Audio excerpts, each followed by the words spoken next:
Now, Sage, when you and William are intimate together, William, are you still able to have children? Actually, yes and no. I After starting hormones, I no longer have a normal what a cisborn female would have as menstruation, and it is capable. No, I have not had a hysterectomy, but it would be an act of miracle to be frank. and it and honestly, we've had the discussion, and as somebody raised in a Christian household, That we have, by the grace of God, still the old guard, is because these people have uh, these entertainers have paved the way. They know the fight.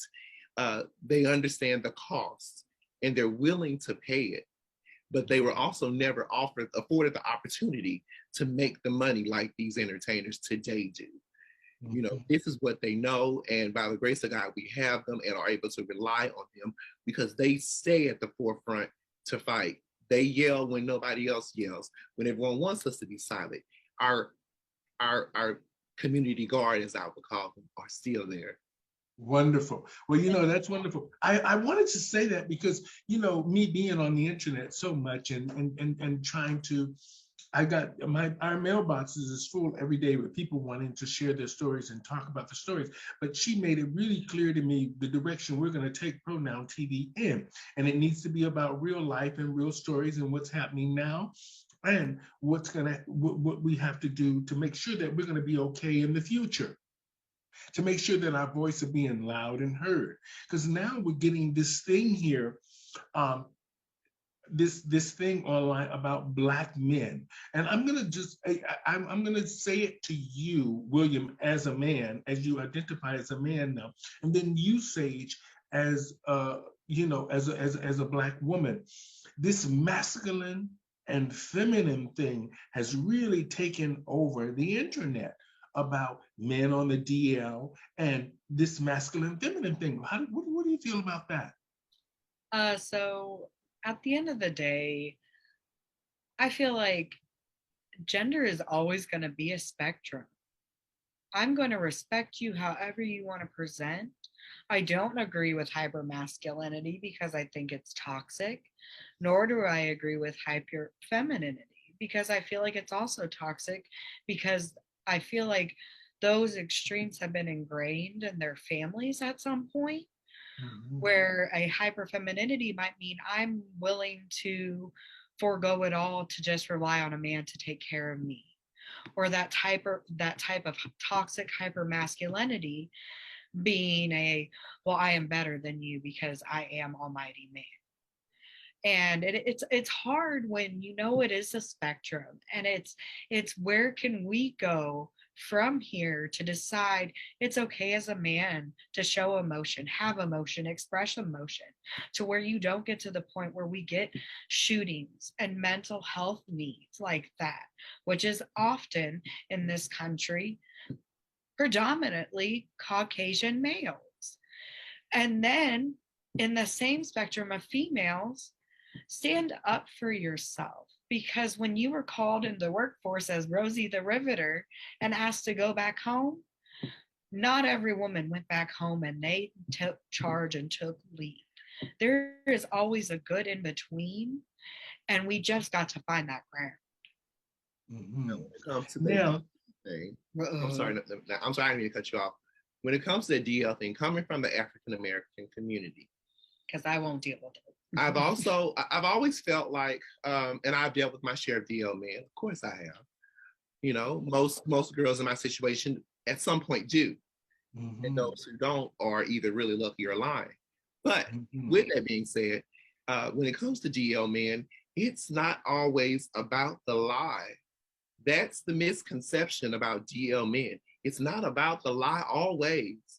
Oftentimes, these men are not even allowed to be in safe There. spaces where they can So, be who they are for fear of being vilified by their community, meaning the African American community. and You their have family. men that would proudly walk in the day with the people that they love, but what do they lose? They'll lose their family, the respect Their of their friend, their friends and, brother. and their community, you know. So it's a very hard road for oftentimes a DL man to walk, you know, not to excuse their behavior, Right. but to give some understanding, because I've known more than my fair share of DL men who always have spoken about what they stood to lose. And they just don't want to lose their families. They don't want to lose their kids or even the respect of their parents, most importantly, you know. So, and not to cut either of you off, you know, like I have actually had this conversation with her. I've had African American DL men approach me on a multitude of occasions because they'll start the question because, you know, they're very good at clocking because I'm a little bit shorter. And so sometimes they'll be sometimes they'll be like, are you one of those boys? And I go, what do you mean one of those boys? And they go, you know, and I go, I am, but I appreciate it and I'm not interested. And it's hard row to toe because I respect that that's something they want and are used to somebody who has maybe my genitalia, but it's a hard row to toe because, like I said, I don't like to deal with it because I don't want you to live in shame and fear. That makes me feel guilty for you feeling like you have to be DL because of the way you were raised and the community in which you were raised. You know, I want to say this conversation was very interesting today. You guys are an amazing couple, and I am really glad that we didn't follow the script today. And she's glad too that we didn't follow the script today. And you guys are amazing. I want to say thank you, William Henry and Sage Summers, for being on the show today. You educated us a lot. And I want to say to the audience out there, I want to just say, live your life. Live your life. Be who you want. Be who you are, and just live it every day loudly and proudly. That's the only way you can get the respect that you want, is to constantly make sure that people respect you and you respect them, and you just keep it moving. And William Henry and Sage Summers, I want to say thank you guys so much for doing the show today. You educated us a lot. Congratulations, William, on just being who you are. Thank And you. Sage, you for, you know, accepting William for who he is and understanding where your relationship is. And I like the fact that don't let that face fool you. He's pushing. and the fact that you guys communicate. This is an amazing thing. Communication is key to any relationship. And the fact that you're open and honest with each other. And I like that. I like strong, smart experience people. and age. It comes with it because sometimes life throws some things at your way you don't expect, and you learn and you grow. There you go. Like Now, I said, I want to say our love can't overcome. I'm glad that the two of you talk everything out, and you talk with sense, and the fact that you, Sage, are getting an education now, because you know down the road there's going to be some challenges with drag. Right. Some real challenges if they keep pushing this stuff through. We can't go out and do shows like we used to.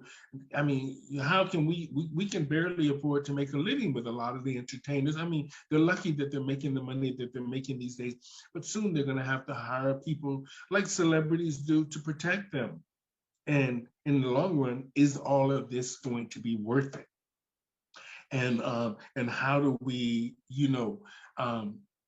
get people on the same page as us when it comes to entertainment, and understanding that this is just entertainment. It's just like, I'm a stand-up comedian. For years here in Canada, they silenced me.